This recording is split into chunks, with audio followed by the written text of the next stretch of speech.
नमस्कार दोस्तों, मैं ज्योतिषाचार्य योगेश पवार हमारी चैनल साइंटिफिक एस्ट्रो वास्तु में आप सबका हार्दिक स्वागत करता हूं। दोस्तों, सबको मेरा राम राम, राधे राधे। आशा करता हूं सब अच्छे होंगे और ईश्वर को भी प्रार्थना करता हूं कि हमेशा आपको अच्छे रखे, खुशहाल रखे। दोस्तों, श्रावण महीने की पूर्णिमा को अब रक्षाबंधन मनाई जाने वाली है, परंतु इस रक्षाबंधन में कई चीज़ें ऐसी होती है कि जिसको जानना बहुत ज़रूरी है। एक तो इस बार रक्षाबंधन 2 दिन तक रहेगी, तो कब मनाई जानी चाहिए, 8 अगस्त को या 9 अगस्त को, ये प्रश्न आता है। दूसरा एक अहम प्रश्न जो है, बहुत सालों से चल रहा है कि रक्षाबंधन के दिन जो भद्रा होती है उसे अवॉइड किया गया है अच्छे कामों के लिए। अब पहले मैंने इसके वीडियो रखे थे, ठीक है, लेकिन भद्रा का साया या प्रभाव इस रक्षाबंधन पर है या नहीं, वह भी मैं आगे बताऊंगा। इसके बाद में दोस्तों, रक्षाबंधन को क्या करना चाहिए, 1-2 सटीक उपाय बताऊंगा ताकि आपको उससे बहुत बड़ा फायदा हो।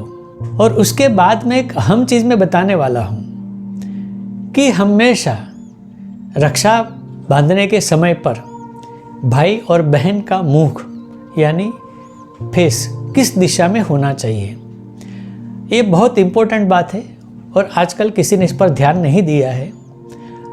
क्यों, इसका विवरण मैं वीडियो में देने वाला हूँ। तो दोस्तों, आशा करता हूँ कि यह वीडियो आपको ज़रूर पसंद आएगा। और अगर आप हमारी चैनल पर आए हैं और अभी तक आपने सब्सक्राइब नहीं किया है, तो सबसे पहले सब्सक्राइब करें, लाइक करें, ज़्यादा में ज़्यादा शेयर करें और बेल आइकन को दबाना न भूलें।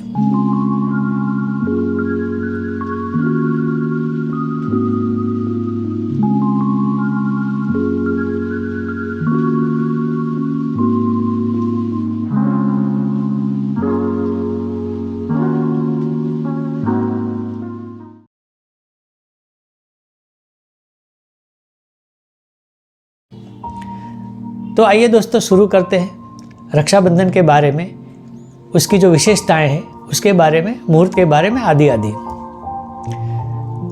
तो सबसे पहले तो यह पूर्णिमा 8 अगस्त को भी चलती है, 9 अगस्त को भी चलती है, लेकिन जो उसका सही समय है यानी कि पूर्णिमा का जो भोग काल है वह 8 तारीख को दोपहर 2:12 के बाद शुरू होती है और उसका अंत दूसरे दिन यानी 9 अगस्त को 1:24 पर ख़त्म होती है। यानी कि आधा दिन 8 तारीख को है, आधा दिन 9 तारीख तो है। परंतु शास्त्रों के अनुसार देखें तो उदय में जो व्याप्त तिथि होती है उसे ही ज़्यादा सही तिथि माना गया है। इस हिसाब से दोस्तों, रक्षाबंधन का पर्व जो है वह 9 अगस्त 2025 को मनाना चाहिए। जब से YouTube चालू हुआ है, लोग जानने लगे हैं, तब से भद्रा के बारे में बहुत कुछ कहा जाता है। दोस्तों, बहुत साल पहले भद्रा तो हजारों साल से आती ही है रक्षाबंधन के दिन, लेकिन उसका कोई जिक्र नहीं होता था। परंतु अब लोग ज़्यादा जान गए, ज्ञानी हो गए हैं, तो ठीक है, कोई बात नहीं। तो सबसे पहले तो ये जानते हैं कि भद्रा का निवास 3 लोक में होता है, यानी तो पाताल लोक, दूसरा पृथ्वी लोक और तीसरा जो है स्वर्ग लोक। अब कब कौन से लोक में भद्रा का वास होता है, उसका सारा आधार चंद्रक नक्षत्र पर है। परंतु इस समय जो रक्षाबंधन है 8 अगस्त और 9 अगस्त को दोनों दिन पूर्णिमा है, तो भद्रा इस समय वास करेगी पाताल लोक में, तो इसकी इफेक्ट पृथ्वी पर नहीं होने वाली है। तो इस बार आपको डरने की कोई ज़रूरत नहीं, आप शौक से आराम से रक्षाबंधन मनाइए, खुश रहिए। एक और ख़ास बात है, इस रक्षाबंधन में पंचांग के बहुत अच्छे योग बन रहे हैं, यानी कि इस दिन पंचांग शुद्धि है और पंचांग शुद्धि होने के कारण खास कोई मुहूर्त देखने की ज़रूरत ही नहीं है।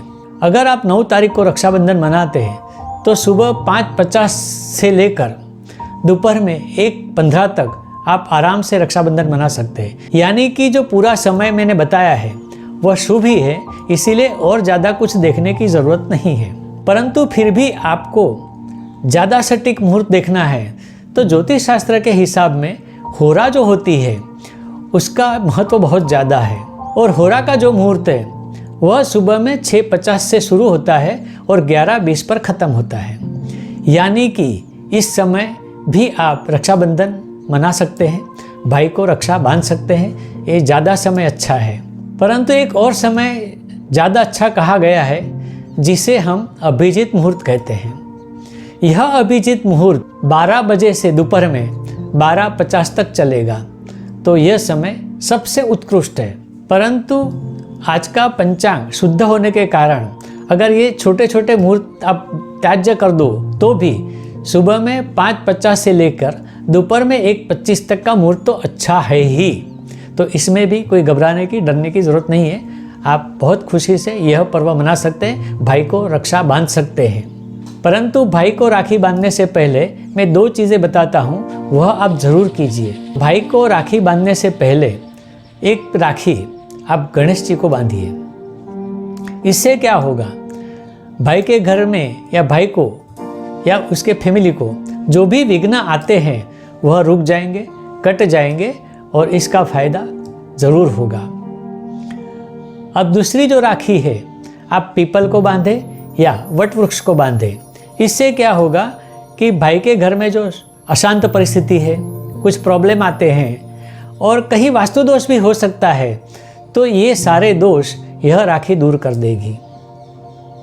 और उसके बाद में अब तीसरी राखी जो है वो आपके भाई को ज़रूर बांधे। लेकिन यहाँ एक और नई चीज़ मैं अब बताने जा रहा हूँ जो अभी तक किसी ने नहीं बताई है। दोस्तों, भद्रा शनि की बहन है और सूर्य की पुत्री है। यानी भद्रा का संबंध सूर्य से भी है, शनि से भी है। शनि भी सूर्य का पिता है, तो शनि का संबंध भी सूर्य से है। और पूर्व में सूर्य का प्रभाव होता है और पश्चिम में शनि का प्रभाव होता है। और ये जो भद्रा की स्टोरी है उसमें कहीं ना कहीं अशुभता है और ऐसा माना गया है कि भद्रा की मृत्यु शनि की वजह से हुई है। तो इसके लिए मैं स्पष्ट कहता हूँ कि अगर रक्षाबंधन करनी है तो भाई का या बहन का मुंह न तो पूर्व दिशा की ओर होना चाहिए न तो पश्चिम दिशा की ओर होना चाहिए, क्योंकि अगर भद्रा को आप समझते हैं तो ये दोनों दिशाएं उसके लिए अशुभ होती हैं। तो आपको क्या करना चाहिए, जब आप भाई को राखी बांधते हैं तो भाई का मुख दक्षिण दिशा की तरफ होना चाहिए और बहन का मुख उत्तर दिशा की तरफ होना चाहिए।